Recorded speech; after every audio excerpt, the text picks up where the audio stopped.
এই যে আমার পাস্তা ফাইনাল লুক। আমার মতো করে একবার ট্রাই করবেন বাসায়।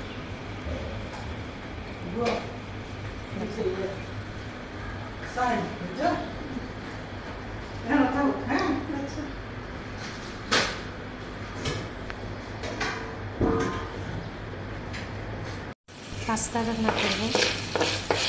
যে চিকেনটা একটু ভেজে নিচ্ছি তেলে, আদা বাটা রসুন বাটা, এখানে গাজর, ক্যাপসিকাম, পেঁয়াজ, এখানে রসুন, কাঁচামরিচ।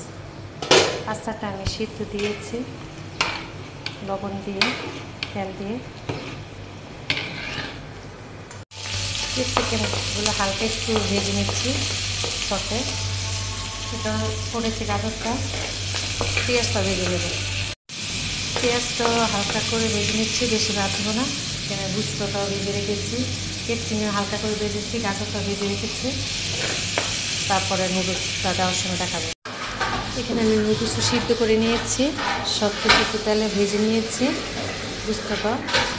আর রসুন কুচি করে রেখেছি, এটা হচ্ছে মিক্সড হাম। অল্প একটু বাটার দিয়ে এখানে হচ্ছে এইভাবে নুডলসটা ভেজে দেখবেন, খুবই ভালো লাগবে। এটা চাট মশলা, আর এটা হচ্ছে সবথেকে মশলা প্যাকেট থেকে একটু নিয়েছি, অনেক ভালো লাগে। এভাবে এখন ভাজবো, বাটার দিয়ে আমি রসুন দিয়ে ভেজে নেব, তারপর সব কিছু মিক্সড করবো। আমি বাটার দিয়ে দিচ্ছি, গুড স্মেল হবে। বাটার দিয়ে এখন আমি রসুনটা দিয়ে দিব, ভালো করে ভেজে নেব। রসুনটা আমি ব্রাউন কালার করে বাটার দিয়ে ভেজে নিয়েছি, অনেক সুন্দর একটা ফ্লেভার আসে। তারপর এখানে আমি টমেটো সস দিয়ে দিলাম। সব কিছু এখন মশলাগুলো শুধু মিক্সড করব। এভাবে আমার মতো নুডলসটা করে দেখবেন, অনেক ভালো লাগে। আগে সব ভেজে ফেলেছি, সস, তারপরে এটা হচ্ছে মিক্সড হাম, তারপরে এই দুইটা মশলা তো বলেছি, চটপটি মশলা, চাট মশলা।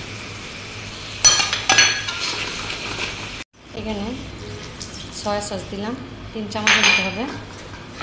আর প্যাকেটের মশলাগুলো দিয়ে দিচ্ছি, প্যাকেটের ভিতরে ছিল নুডলসের সাথে, এই মশলাগুলো দিয়ে দিলাম।